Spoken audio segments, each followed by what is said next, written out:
Welcome to the Bold Podcast. I'm Todd Birch, entrepreneur, mental fitness coach, and keynote speaker. I believe every person has a spark, but life, pressure, and doubt have a way of dimming it. Here's the good news. You can reignite it at any moment. That's what this podcast is all about. Every conversation is rooted in my SPARK framework: curiosity, mindset, action, growth, and impact. And features real stories from leaders who've learned that transformation doesn't come from giant leaps, but from consistent micro shifts. Because growth and leadership isn't about having it all figured out. They're about showing up, embracing the lessons, and letting progress build over time. When you fuel your spark, everything changes. Let's ignite it together. Listeners, get ready for season 2. Season 2, 50 episodes in season 1, kicking off season 2 with Harvey Nelson. Welcome to the Bolt Podcast. Well, wow, I didn't realize I was the kickoff. You are the kickoff. Awesome. Yes. It's funny. We've known each other for some time now, and this year I'm pivoting a little bit with the show to be more aligned with my SPARK framework, which is about curiosity, mindset, action, growth, and impact. And once you sent me your bio, and I started mapping out your bio, your life, if you will, your career over those 5 key principles, and it was perfect. I'm like, you are the epitome of the SPARK framework. So you're the best guest to have to kick things. Who knew, right? We'll just kind of go through all the different principles and how you align with them, and have a great conversation, just like we would at breakfast, right? Awesome. So you've done a lot. I was thinking about it last night. You are probably one of the most interesting guys I've ever met. Like the Dos Equis guy, right? You've seen that. You are full of stories like nobody else. And so we have lots of stories today, lots of wisdom. I hope, if I can remember them. Yeah, well, that's the trick, right? Yeah. You've built companies, you've written poetry, you've written children's books, you're an artist, you've hitchhiked twice across America, which we're definitely going to talk about today, because I think that's a first to have on the show. You've served your community for decades. You've done a lot of different things. So when someone meets you for the first time, what do you hope they're curious about and what they would ask you? So when I meet someone for the first time, I'm usually the one asking the questions. Okay. I'm very curious. I love hearing people's stories. Right. So it usually ends up, I'll talk to somebody. I'll meet my kids, my friends. They all, I'll get in an Uber. I'll go in the front seat. I'll talk to the guy. Like, no matter where I am, I'm very happy to meet people and hear their story. So that gets started, and eventually something might come up where then they ask me, where there's a fit where I can say, oh, I did that, or I can talk about it. But typically, I'm the one that's really curious about it. I like hearing other people's stories. So. Yeah, that's funny. I'm the same way. Is your wife, does she ever say, like my daughter and my wife make fun of me. Like I'm always that guy, like I'm talking to the waiter or the waitress, and I tell them, like, get to know them. Like they're the ones serving the food. I want to know their name. Yeah, a little bit about them. I don't always do it. I mean, not everywhere, but yes, my friends will be on a golf trip or something. If we had to take a cab or doing that, right. They'll say, I know the guy's. By the time we're done, I'm going to know the guy's son and where he was born and all that stuff. But yeah, I love that. They make fun of that too. Right. Yeah, no, I love it. I mean, it's just. I truly believe curiosity is our natural superpower. I agree. You learn a lot. You learn a lot. Right? Yeah. And you're not making assumptions about anything in general, life, a scenario, people, right? You're open-minded, asking those open-ended questions. Yeah, I think that's part of it is I have it's like open-minded and I mean when you meet me, you are innocent until you prove yourself an asshole. So, I give everybody the benefit of the doubt. Right. I love that. So it's like I have family and friends. That's not their approach. Like, right. You're guilty until proven innocent. Right. So. Right. By the way, I got a quick, since we're that popped in my head, but the guilty till proven innocent. One of the things when after I'd hitchhiked and done all this stuff, I ended up moving out to Albuquerque, mostly because Balloon Fiesta was a wild party, and I thought that's how Albuquerque was. So turned out it wasn't quite like that. But I was living in I did this whole thing. I lived in a group home with kids and stuff. This is when I was younger, and I always wanted to work with kids. And anyways, but I ended up being in I ended up teaching in a garage with a real teacher. I wasn't even a real teacher, but we would take these kids. These were drug addict kids. Okay. At this point, they were drug addict kids. They were teenagers. They were very smart, though. And that was where I learned you are guilty until proven innocent. Oh. And that's where I got that from. Because those kids, you deal with kids that are abusing drugs that are in their teens. Right. Yeah, they're guilty until proven innocent. So, Wow. Interesting. good lesson to learn. Yeah, absolutely. You've joked about earning a PhD in appreciation through your hitchhiking escapades. Talk about, I mean, who does that? I mean, honestly, it is, and you and I, we've talked about it before, like hitchhiking. I mean, you can't even do it now, right? I don't know. Yeah, I don't know. You don't see I don't anybody. even know. But Yeah. in the 70s, 80s, it was a thing that every now and then you'd see somebody and you're like, oh, they're hitchhiking, right? Yeah, I mean, a lot of people in the 60s, I think a lot of people hitchhike. A lot of people I know hitchhike. But I'd never, in my case, I didn't want to, I wasn't going out to hitch. I'd never hitchhiked. I really never camped out. I just had something. I don't know. I mean, I have to go through a lot of where I was in my life. Right. And things, actually, it was where I was actually in a co-op program. I was going to the University of Akron. I was in a co-op. I was at BF Goodrich. I was learning all this. I was learning to code, and it was actually great.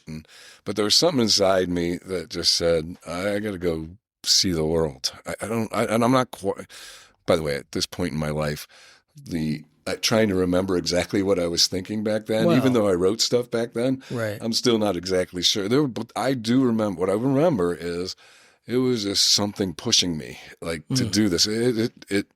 I don't even know how to describe it. But that it was, I was like this, I just kept thinking I had to do this, which was sort of crazy. But Right. And you're in your 20s then, right? I was in my early 20s, yeah, probably So 20, 21. So the plan wasn't to go hitchhiking. Oh, no. Well, the plan was to go. My friends were all in college at the time. Okay. And I think the plan was I was just going to go figure out how to get there. I was going to go by bus and stay in hotels. Okay. Now, I didn't have any, I had money, whatever money I'd earned over the summers, or maybe from co-oping, I made a little bit, but it was not much. And I think I had a car, I had a cheap car. I sold the car. I think this is back then, I had like $1,500. And I thought I'd go by bus and stay in cheap hotels. And I literally, I got to Boston, and there was a friend there. And from there, I remember I took my first bus from Boston out to New Hampshire. And it was in New Hampshire, Vermont, I don't remember. I go to this hotel. It's cheap, just a cheap motel. And I was like, I figured out the bus ride, and this is how well I was prepared. I woke up and I go, I'm going to be broke in a week or 2 weeks. I can't do this. And so I just started walking. I had a backpack. That's all I had, is a backpack. I started walking. I didn't have a tent or anything. And I think I eventually walked by this hotel, and like an old inn. And I went in and I said, hey, can I stay here if I do work? And they let me stay 3 days. We party. It was like a crazy, and that was like the beginning of, this is good. And then they go, well, you should hitchhike. And I go, I'm not going to hitchhike. And they go, yeah, you should hitchhike. And so after I stayed there a couple of days, I went out and I got my first ride, scared out of my mind. I remember, and I'm holding my backpack like it's you're not getting. I was a kid. I do remember the first ride. It was a small car. It was a young guy. Who knows if it was a guy? I had some crazy rides. I had some creepy rides. This seemed to be creepy, but I was much bigger than this guy. I got in. I was holding my backpack, and I got to wherever, and I got out. And by the end of this thing, I'm throwing my backpack in the back of trucks. I'm just right. You got more comfortable. But anyways, yeah. It was, but great learning. What I learned was, this is back in the 80s. It's still the same. I mean, you got all the politics and division now, but people, when you meet them individually, people are great. Right. And the majority of people, and the majority of people were great. I mean, they would take me in. It was crazy. Right. And how long did that journey? That one, the first time I did it was about 4 or 5 months. 4 or 5 months. Wow. That's Again, I'd go meet. I'd end up at friends' college. Right. I ended up, so I went all the way from the Northeast to Florida, all the way back up to like Tennessee area, and then out west to I think I finished in California, and along the way I stopped at friends. Yeah. I would stay, and my friends would. I remember I had my friend in Albuquerque. She had to drop me off at the edge of Albuquerque and had to leave, and she's like, "I can't leave you out here. I got to go." So Wow. I've made it so far. So. Wow. Yeah, I have a million. We could just have a million stories just on that. Oh yeah. I mean, I can imagine 4 months and all these little strangers that you're meeting. Just great learning. This is great learning experience. Yeah. Were there any lessons that you learned during those travels that you carried into your career or into starting your business? Yeah, I mean, yeah. Well, I'll give you one. Well, I remember.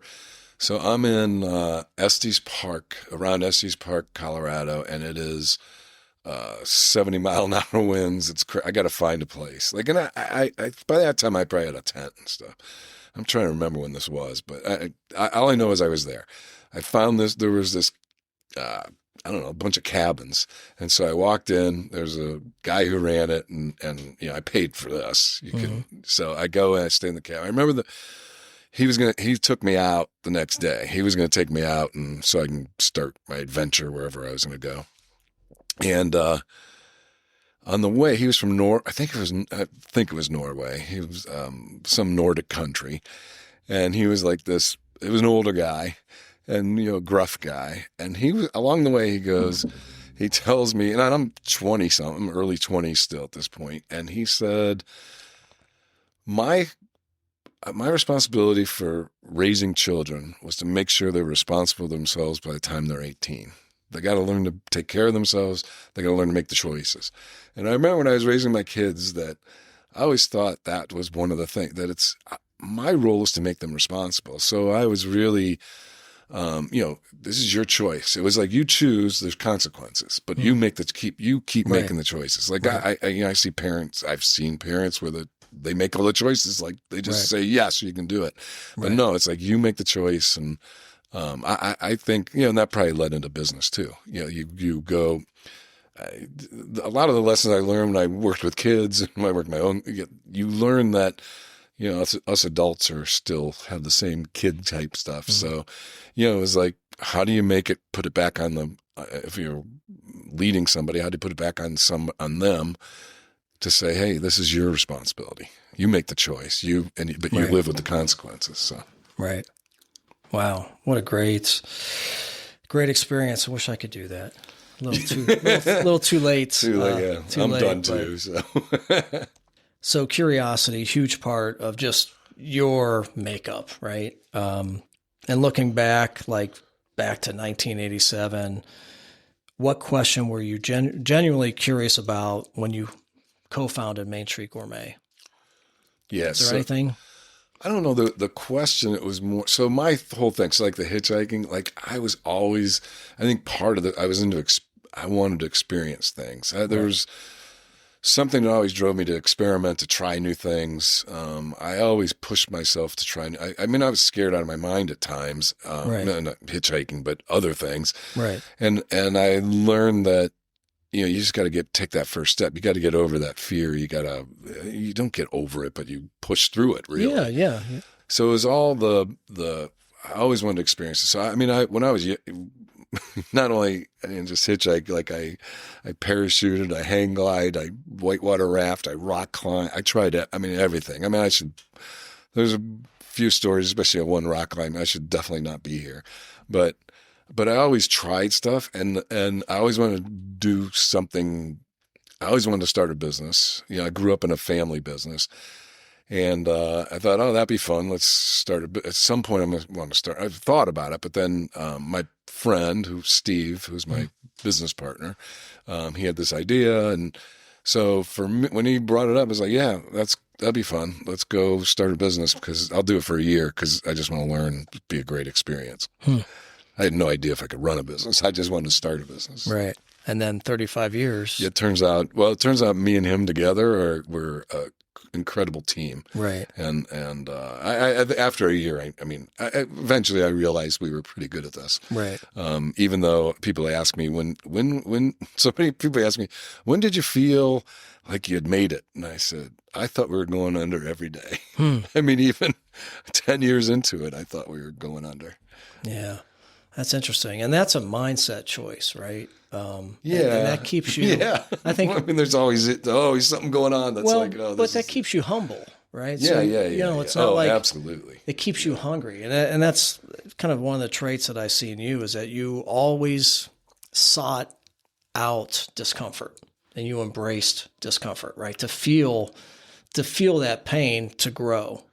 Yeah. To just get a little bit better every day through experience or whatever that I was think going that's to be. the only way. You learn from, the reality is just humans learn from pain, unfortunately. It's not, that's not, you don't have to hurt yourself to grow. But you do have to experience. You have to experience and you have to push. Yeah, pain doesn't mean like literally hurting yourself. Yeah, you don't have to hurt yourself. You have to do something uncomfortable. You got to take risks. And you got to take risks. But not everybody. Calculated risks. You make it sound like it's just. I always took risks. You did, but not a lot of people do. Right. And that's what we talk about on the show is how important that is. It's the only way you grow is to experience a little bit of discomfort, just beyond what you're used to. I wrote I wrote a story for one of my kids once. Was there's a boy who came to the fork in the road, and there's one fork went up, one went down, so he took went down because it was easier. Then he came to another one went up, one went down. Every time he came to the thing, he went down. By the time he got to the bottom, he had no strength to go up, so he was stuck. So my point is, you just got to always be. It's better to push to learn from that experience. You don't win them all, but you definitely. There's so many great things that come out of pushing. Right. It's scary, and maybe I've been really lucky. I feel like I've been really lucky, and there were times that, but I sort of, from doing that, you learn.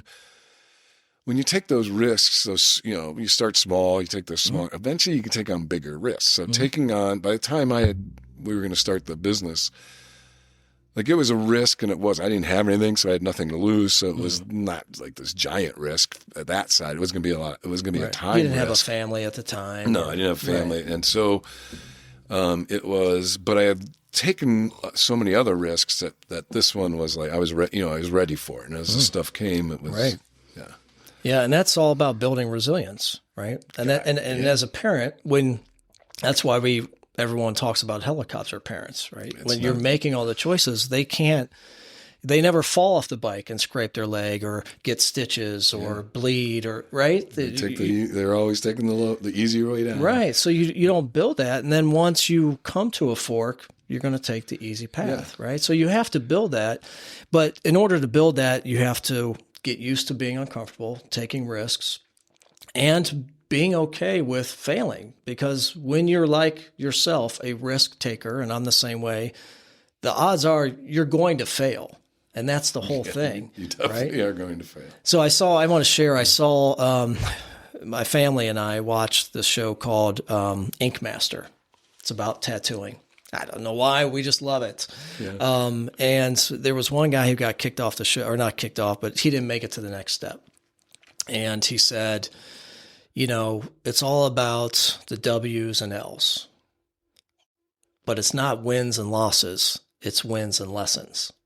Oh, that's great. Right? And I like that. And my wife, she looked at me, she said, "You're going to use that, aren't you?" I'm like, "Hell yeah." Yeah, that's great. I love that. And that's what it is, though. It's all lessons. Learning experience. It's all learning. It's all a learning experience. But if you're a perfectionist or you're afraid of your brand, right, imposter syndrome, then you're not going to take those risks. And that's what I love about you. Like, you are the most humble person.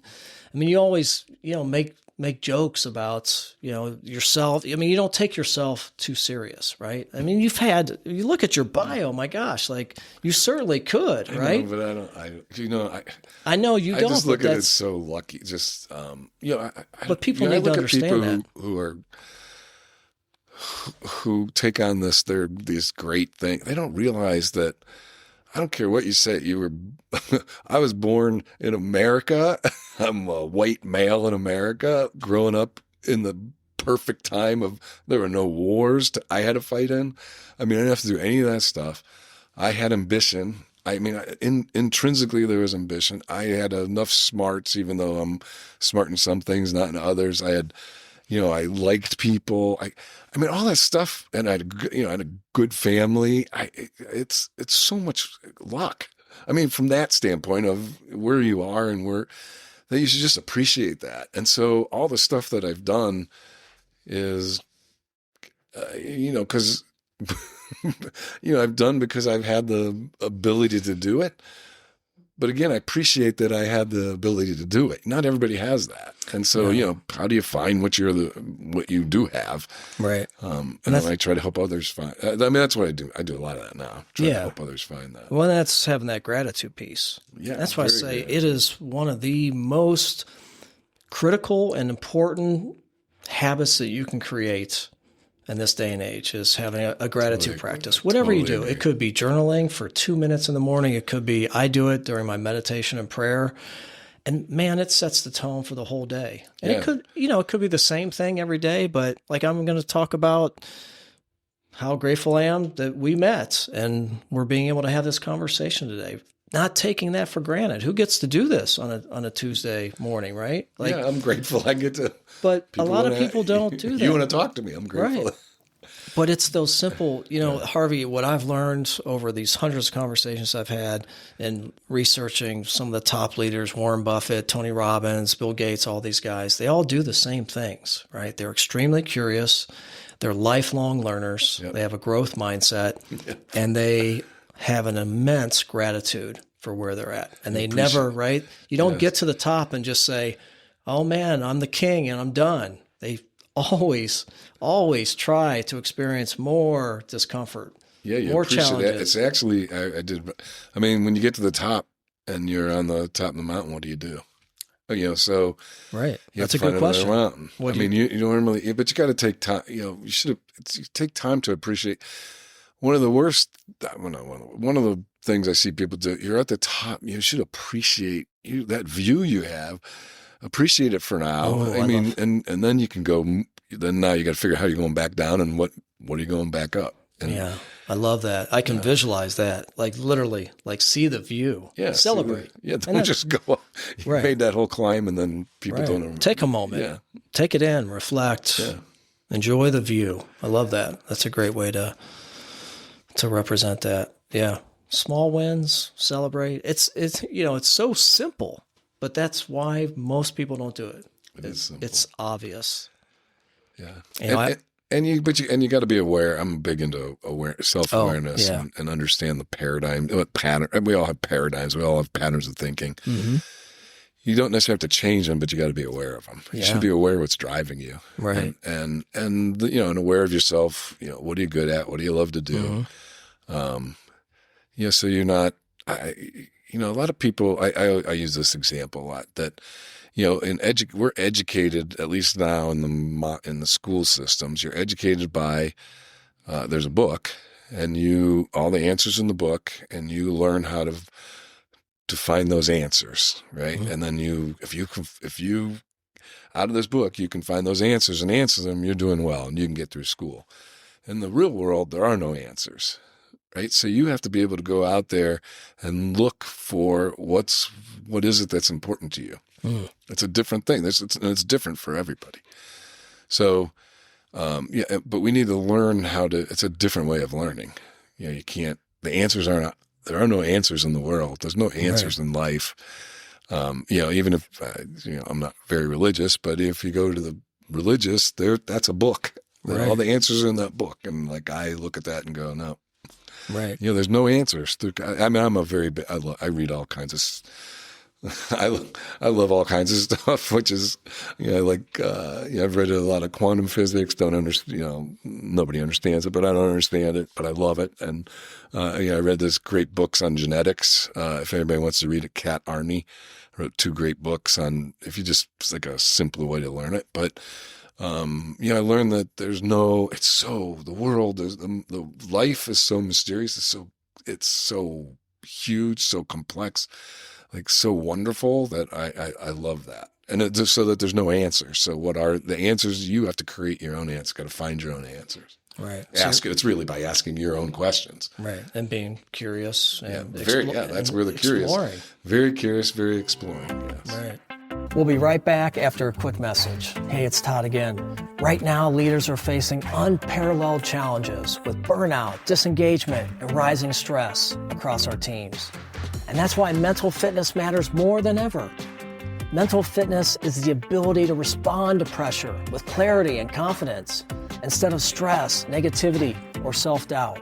It's about building that self-command, especially when it matters most.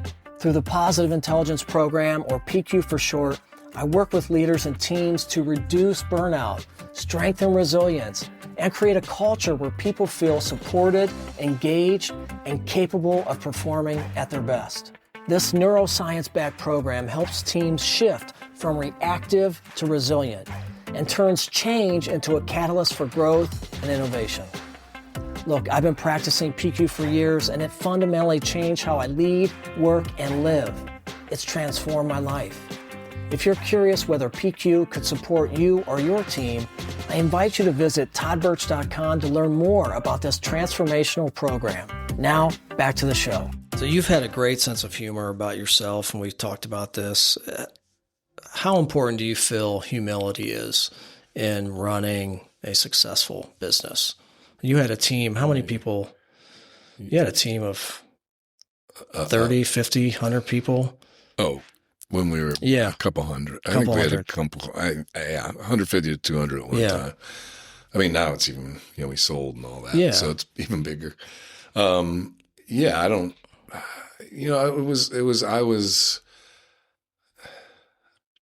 I always wanted to help people. Mm-hmm. I always I think, I wanted to be a teacher at some point. I was I coached kids. I did that, when I had a chance to do something, I ended up, I did go into computers and stuff because I'm a math guy too. But I also went into, that Albuquerque thing. I went and worked in a group home with kids. So one of my things, even early on, by the way, because when I was going to do this podcast, anyways, I don't need to go into it, but I started looking at, I just started looking at some old emails, like really old emails from like the 90s. I had them. It was, oh gosh, you still have all those? Well, I had it and I was that was the thing that triggered this is I'm going to get out of my Main Street email. Oh, gotcha. So I got all those old ones. So I needed to have the history. There's a lot of stuff I have. So anyways, I'm looking at these old ones and it's the same. I was the same as I am now. And it was like, there was a lot of, how do I help you guys? Mm. So, and even back then, before we had really made it we were doing well, but we weren't financially set at all. I mean, it was still a giant risk.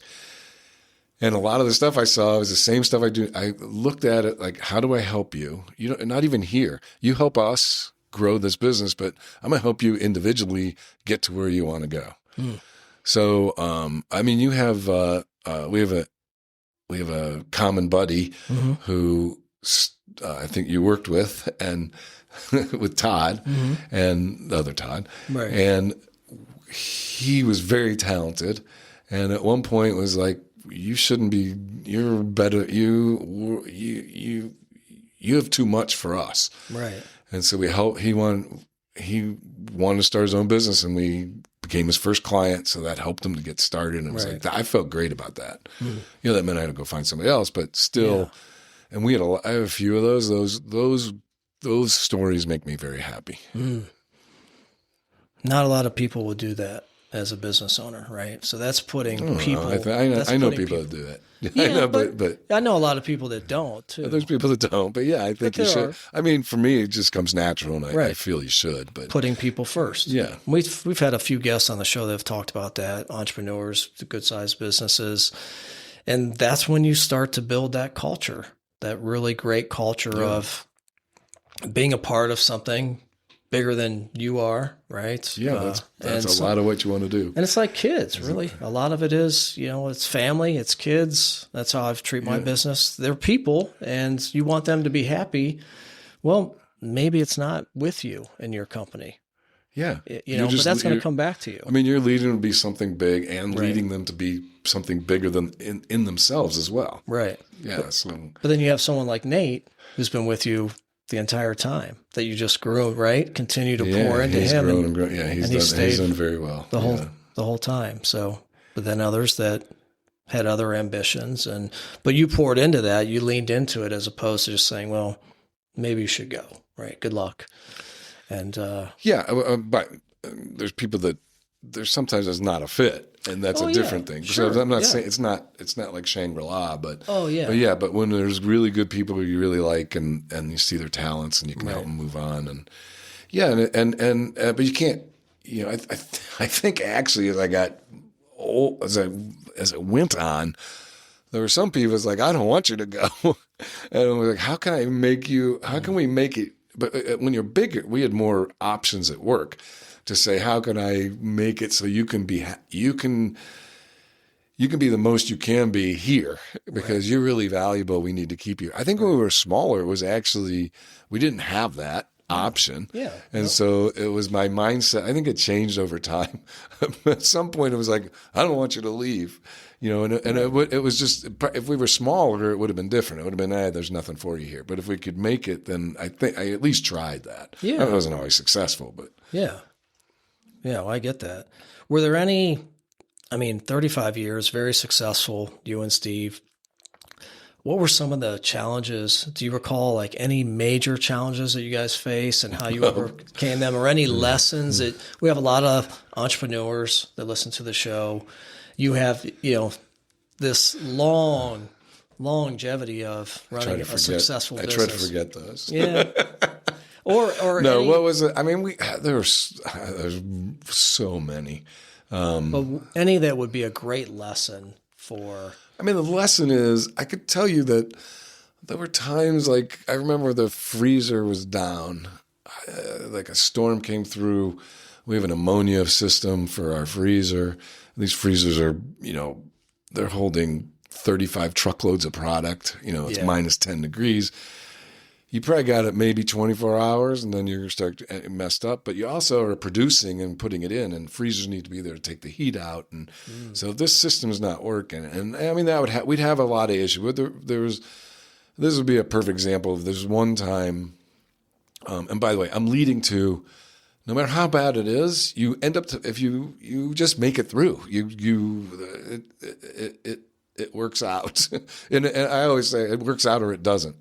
Right. But if it doesn't, but you just go on to what's next. You try to get past whatever it is. So we had this thing. So there was a storm, happened to be putting on a roof over where the compressors are for the ammonia system. It was the weekend. The roofers put it out, just sort of nailed down a little bit. The roof wasn't completely finished. So they just nailed it down. This storm comes through. That's it was crazy. Roof rips off. I get a call. This is a Sunday, and I think I get a call. So we're going to have to start up Monday. We weren't working that Sunday, I don't think. So we'll get a call, and we got to go in, and there's electricity in there. Everything's underwater. It's horrible. Oh, and it was I gotta go through all of it, but we were there all night, and we're trying to get these things to work. I had ammonia people there. We had the electric guys there. There's a whole bunch of stories with this, but in the end, we got to make the call, and it's about 5:30 in the morning, and everybody's at 5:45, I think, and I got to make the call to this one guy to try this thing, which is going to either work or it's going to be, now we got to wait another few hours. And it's okay, still bring everybody in. We're going to try this. And like he did it and he got it to work, right? So we made it through. We thought for sure. We had these plans of what are we going to do. We literally have backup plans for what are we going to do with all this product, where are we going to move it, how are we going and it would have been, okay, I'm going to hate this, but this is what we're going to have to do. And you just resigned to, oh, that's the next thing to get through it. And that was, all of them were like that. It was like, it's over to, okay, it's not over. Here's another solution. And what's the next step? What's the next step? Until it was like climbing. It was like my rock climbing. It was like, what's the next handhold? How are you going to get there? What's going to be the next move? You can always let go and fall and be over, but I'm not going to do that. So what's the next step? What's the next step? So they're all like that. And eventually, again, you get used to, you say you're going to make, and every time I think it's over, but at the same time, you have the same mindset of, you got to look at it the other way. You got to have a different perspective. So it's both, you're having both those, but the one that it's over pushes you to, keeps pushing you and pushing you.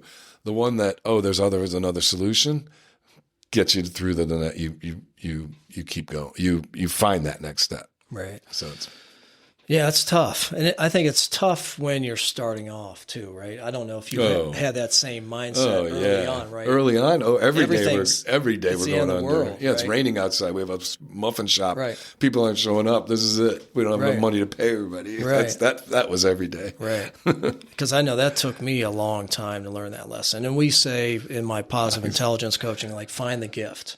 Every scenario, find the gift and the opportunity. Yeah. Right. So that's having that mental fitness, that resilience to say, this isn't the end of the world. We're not saving lives here.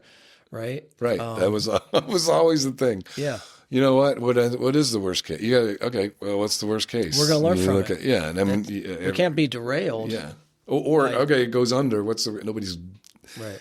Everybody's going to survive, and we're going to move on, and we'll keep going. I mean, it's that crazy back and forth. This isn't that, but it was, and it reminded me, Sam Walton, what they said Sam Walton would do, he would go into any store and he would walk out with something new. So it was like, find that. So, I mean, I'm taking it from a different angle, but when things when you're having all these issues, something's going bad, what did you learn from that? Right. Something's coming out of that.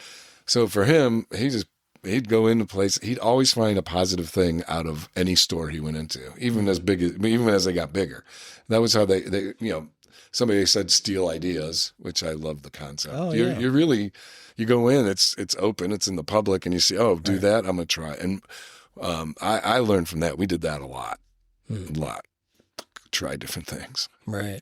And again, you're doing that all the time. Right. So when these big bad things happen, it's like, okay, this is just another giant experiment. It was another perspective of it. Yeah, I love that. One giant experiment. And you have to experiment, iterate, right? You can't, because the opposite of that is getting into a comfort zone and you get complacent. Yeah, and it's right. over. And I've been there, and it's a slow death. It might be a quick death depending on, the business, but I've been in that position as well. And man, that's tough. And a lot of people listening to the show right now are probably feeling that, stuck, especially now it's end of the year and New Year's resolutions. I'm broken.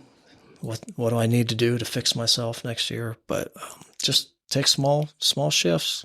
That's it. Just 1% better every day. Yeah. Right. Lifelong learner. And that's really, I think, if I were to say one motto for you, if you were to ask me about you, this guy is an explorer, extremely curious, and a lifelong learner. And that, to me, that is the only way to be. That's success. Yeah, no, I agree. Yeah, you never stop. Yeah, and that's not getting to the mountain. Somebody says and just planting your flag. Because I did this Picha Kucha, which I'm not going to go into, but the presentation basically. And one of the things is Herman Hesse about happiness. Happiness is a how, not a what. Mm-hmm. A talent, not an object. And so happiness, or what we're talking about, it's how you live your life. So it's how you do. You keep if you're experimenting all the time. Right. That's what you're doing. right? So I like to say, I have a poem that I'm not going to read this one, but it's like a runner runs, right? A runner runs, a reader reads, an actor acts. So when you're looking at, if you know what you want to be, you go do it. You take that, you just start doing it. So a runner runs. Well, a runner doesn't just run. A runner reads running magazines. A runner hangs out with runners. A runner does, tries different ways of, does sprints and then stop, does all kinds of, the slow speed, fast speed. And that's all they're focused on. They're doing that. And so if what you want to be and what you want to do and when you want to get out of that rut and there's something, just start doing it. Do what somebody else does in that. Like all the stuff. Right. Not that you don't even have to be going towards a goal at first. It's just start doing it. Like they don't do it. Like when I read a book, especially when I was young, I don't quite do this as much, but like you look at the self-improvement book. I mean, I read a lot of books. I mean, I was always a reader and I was always into self-improvement stuff but I would live that book. Like I didn't, there would be the pieces that I like, there'd be pieces come out and I go, oh, that's cool. And for a few days I would just live it, whatever that was. And that's how it gets, you have to go experience it and try it. So you're in, I didn't read this one early on, but there's, let's say, Crucial Conversations. That's a book that's out there on how to have crucial conversations. And again, I didn't do this when I was reading this book because I had done this before, but it was, in that particular case, I would just, if I was younger, I would have gone out and experimented with, okay, let's get in a crucial conversation. Let's do 10 of them and see what happens. And then you don't have to keep doing it exactly like that, but you live that book for a while. And I think that, and again, that comes back to me, wanting what I've learned from doing all those experiences is those experiences are what teaches you. Right. So, yeah. So if you just read a book and put it down and don't, a self-improvement book or something where you're learning and you want to, or you're trying to go to a goal. If you read it and put it down and don't do anything about it, then that's nothing. You wasted your time. Right. Exactly. And that's insights without action. Yeah, insight or right. You can read books, podcasts, master class, take a physical class in school, but if you're not taking the action to improve yourself, and I think that's where a lot of people get tripped up is they're afraid to take that one step, right? Because it feels so overwhelming. It's this BHAG, this big, tremendous thing that I want to do. Well, I've posted a newsletter a couple weeks ago about small micro shifts. And there's this case study from NASA, Apollo 11, where they said, they didn't make that milestone. They didn't land on the moon because of one giant leap. It was 1,000 small steps, and they called them 1-inch wins. Yeah. Every calculation, every checklist, they broke it down. They celebrated, and then they did another one. They were iterating, experimenting, and that's how they were able to do it. And that's what we talk a lot about on the show. And part of the Spark framework is that action, but that action doesn't have to be overwhelming, this big thing. And that's what you're talking about. I think so in that particular case, when you're trying to get to a goal, the vision's got to be there.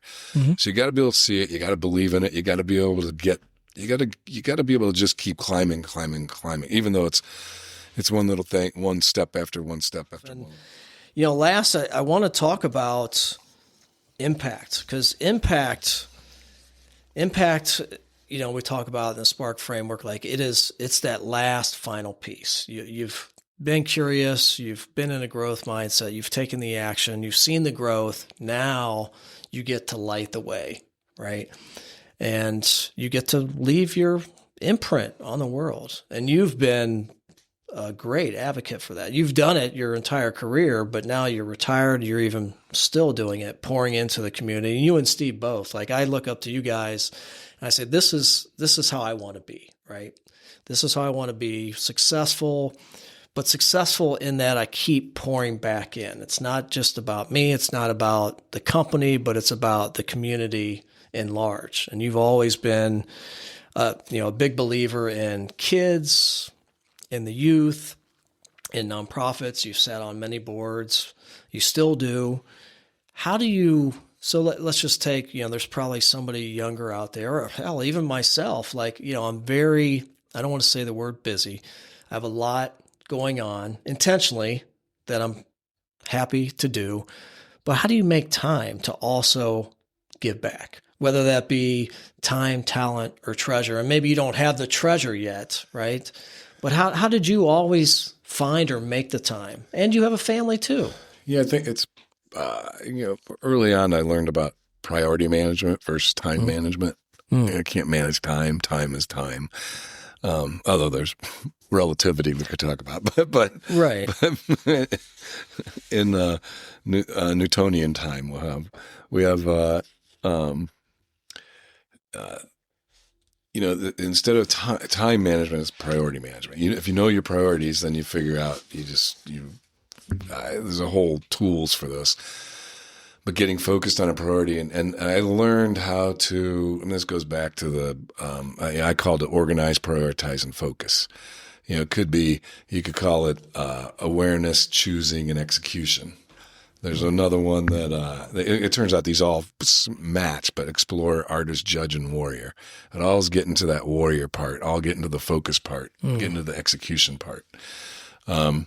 And so what it is really understanding your time. But again, awareness, understanding it, seeing where, and making choices and choosing which ones you're going to focus on. And when you focus on that one. So you pick, I'm not doing 10 things at once. Like I do not believe in multitasking. It doesn't work.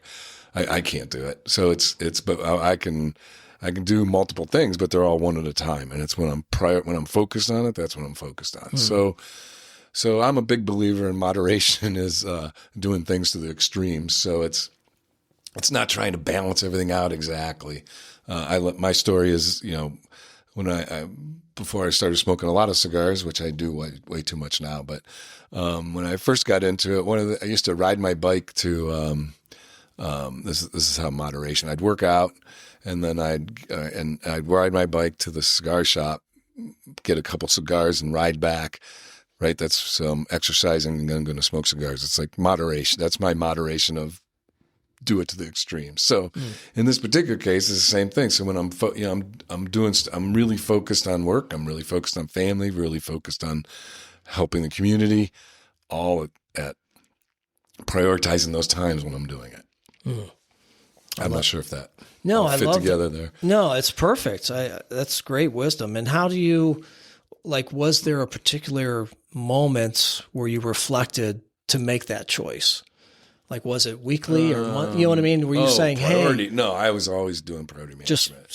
Every day was organized. Every day was, eventually I learned, when I learned about the, I really learned the focus part. I read, it wasn't Dale Carnegie, but whoever wrote the Think and Grow Rich might have been it. I can't remember exactly, but it was a guy. This was an old book that looked at all these people who were successful.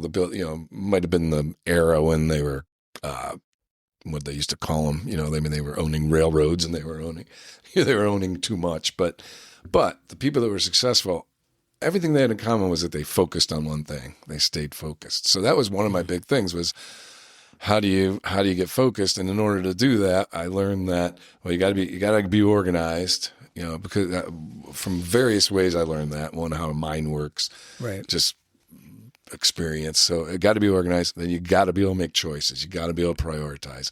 And when you prioritize, and you got to have a way to prioritize. And once you do, then you're focused. And it's that focus that was the key.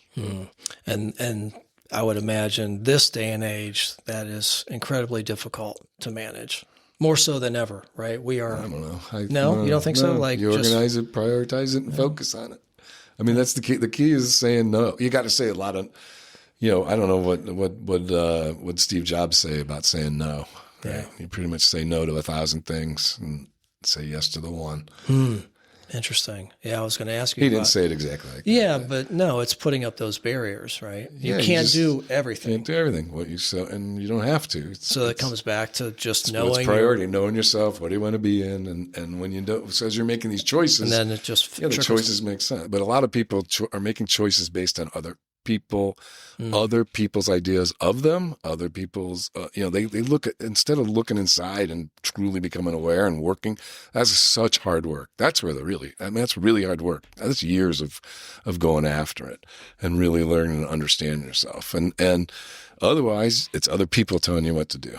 Right. And then you're doing that. And then when the decision comes, what did my mom think? What did my dad think? What's my friend think? What's this politician think? It's no, man, you got to figure out who you are, what you are. So as you're making those decisions, it's based on where you want to go. Right. Did you have a practice or any tips? Like, what did you do in terms of building that mindfulness, that self-awareness? Was there anything in particular that came through or any recommendations? Years of like doing what I said about the books. I would read, when I was younger, I read a lot of Eastern philosophy. I looked at all the religions because I think they all got some great stuff in them. Mm-hmm. I looked at, I read Wayne Dyer. I'm trying to think of all the people because I haven't read these guys in a long time, but I used to read Leo Buscaglia. I don't know if you heard him. He was all about love. And so, reading a lot and trying it out and doing it. Like I never did formal meditation. I walk a lot. I'm very much aware of awareness, like of appreciating. We talked about appreciation. When I'm going on a hike, I'm looking at things. I'm appreciating when I'm out there. I mean, I walk with my dog every day, but while I'm out, I go to parks and I go to golf courses now, and I'm always looking at what's going on there, appreciating what's out in nature, things like that. So. Right. Awesome. So you never did a formal meditation? Well, I read a book called Creative Visualization. Okay. And so I do a lot of that. I think it's something like that. I listen to Sam Harris, so I know he's got I've read a lot on this. I don't know why. I just never. Because if I was a bet man, I would have said, this guy's. Well, I did the creative visualization is very close to that, and I've done that. When I need to go, I can use those tools. I did that for a while. Right. I can do those tools where I can get in that space. Okay, and it's really cool space. I forget who wrote it. It was great. It's a book called Creative Visualization. Okay. So. Yeah. Well, I would also do. The other thing is writing. The poems and stuff. Mm-hmm. That was more for me to get stuff out, and I also call it rambling. I call it rambling, but it's really writing practice from.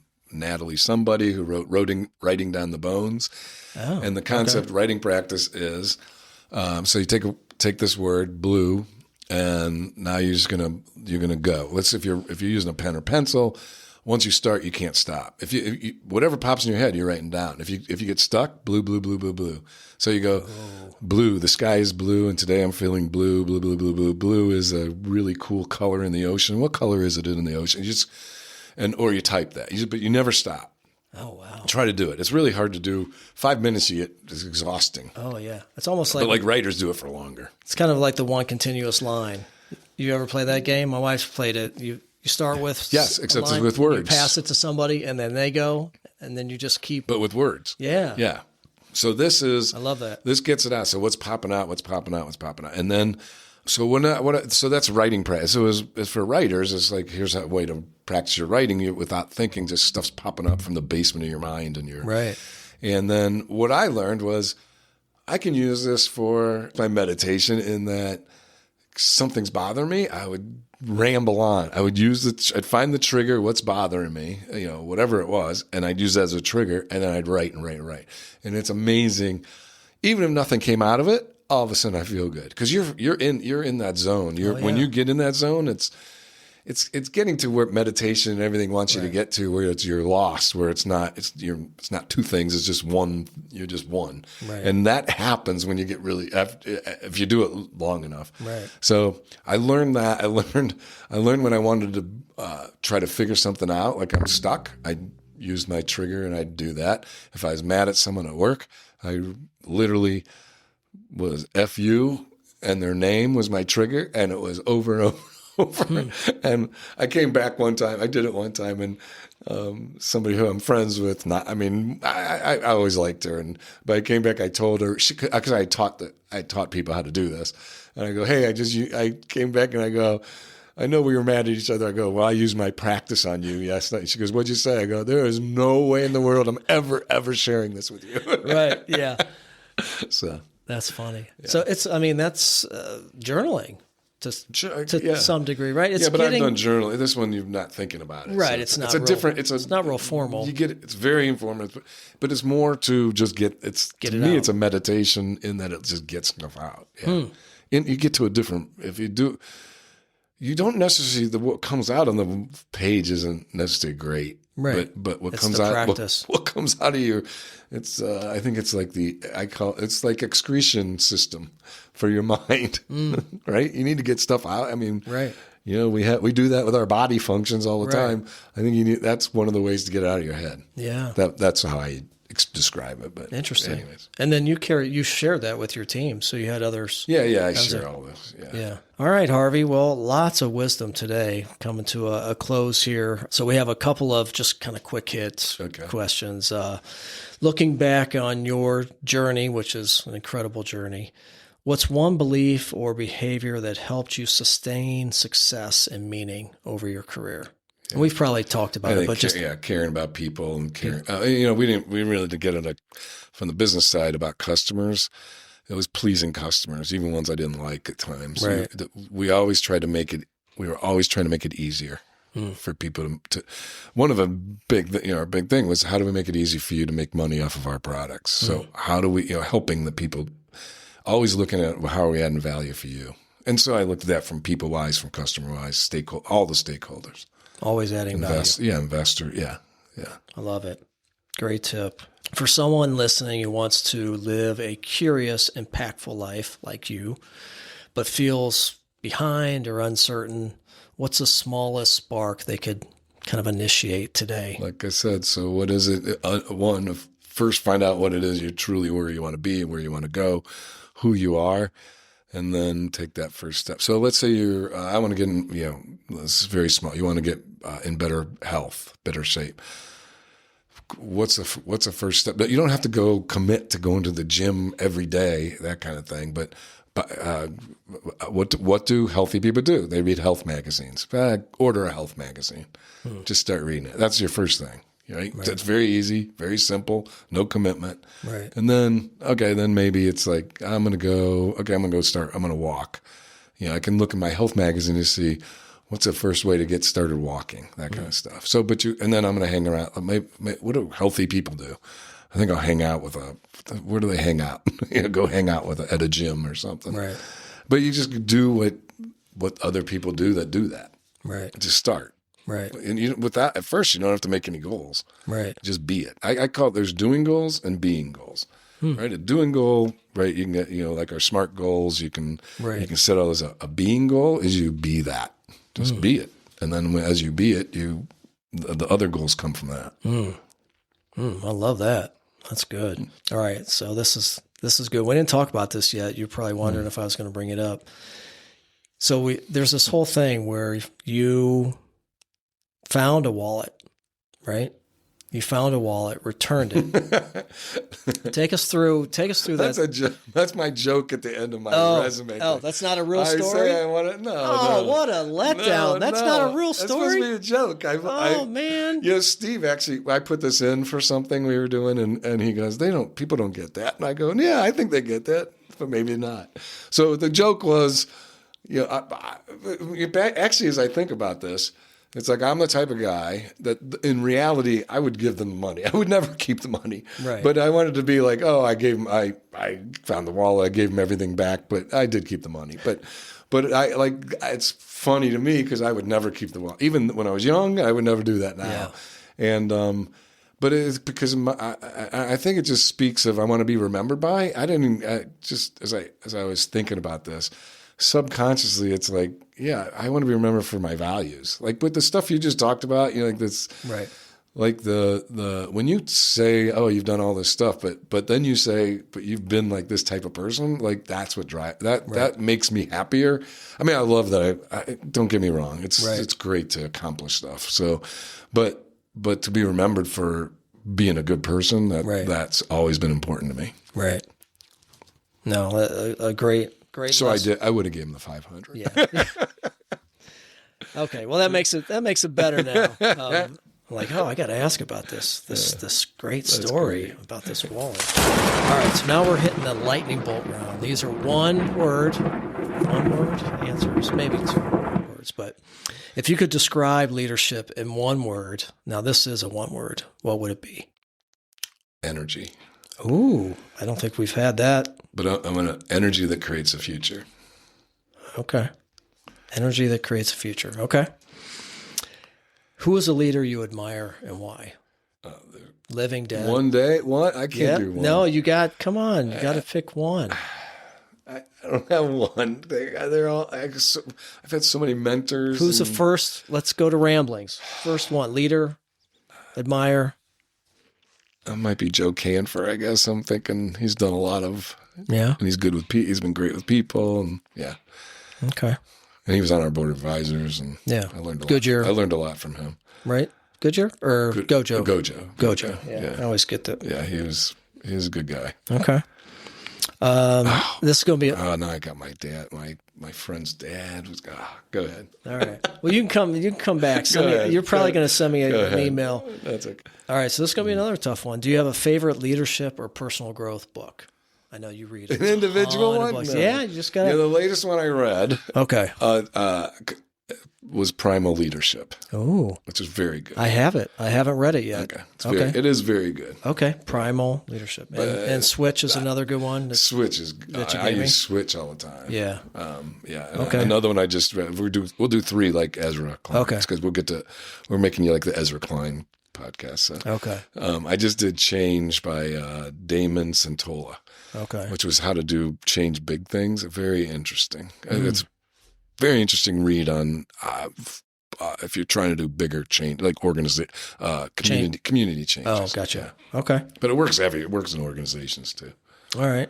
And then next is, what books are you reading right now? I think you mentioned a few. Change was probably the last one in this vein. I read fiction. I read a lot of different stuff. Actually, the last actual book I just was The Tao of Pooh. Okay. I don't know, have you read that? Oh, it's great. It's Taoism. Yeah. TAO. Taoism of Pooh. It's a really easy read. Okay. It's a great. It's great. Okay. Very simple, but so is Taoism. So. Right. We'll add that. All right. So last but not least, you get to end with one of your favorite quotes, or do you want to just end with one of your poems? Okay, I'll do the. We didn't read any of your. I didn't do any of the poems. We got at least. I'll do this one. All right. I think I got this one memorized. Plus, it ends with one. I probably shouldn't choose my quote as my favorite quote, but I mean, you can. Well, you get to add it to the bolt wall too. You get an opportunity to add a quote to the wall. Okay, so maybe you save it for that. All right. Well, this is it. So. Oh, okay. All right. So this I made into a children's book. I had this guy. Again, meeting people, brought people in from Bulgaria when Bulgaria was communist, and brought his friend in to work for us. Their friend, they all escaped while it was communism. The one guy's a muralist, a great artist. He ends up helping me illustrate this book, which was fabulous. So I got this book because he'd help. He's the artist. I'm not the artist. Anyways, here's my little children's book poem, and ends with my line. Okay. I was riding on a dragon, flying across the clear blue sea. We'd been looking for adventure, that majestic beast in me. And we flew into a sun which never seemed to set, towards a special island where by chance one day we met. And the first words that he spoke to me I never will forget, the joy and laughter in his voice that sang of life without regret. And he said, I come from a place of fantasy, of living rocks and candy trees. But in this land of make-believe, there's often found realities. So choose a world of passion and dreams.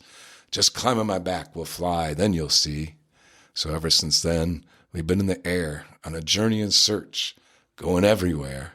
And now we're back where we started, and I understand. Life becomes what you make it, so make it be grand. So that's my quote. Life becomes what you make it, so make it be grand. Love it. That's a mic drop moment. First time on the show. Great way to end. Thanks for spending time with us on the Bolt Podcast. If today's conversation sparked something for you, please share it with someone who could use it. That ripple is how we create impact and light the way for others. Remember, growth doesn't come from giant leaps. It comes from small, intentional shifts that build over time. Ignite your spark, fuel the fire, and light the way. We'll see you next time, my friends.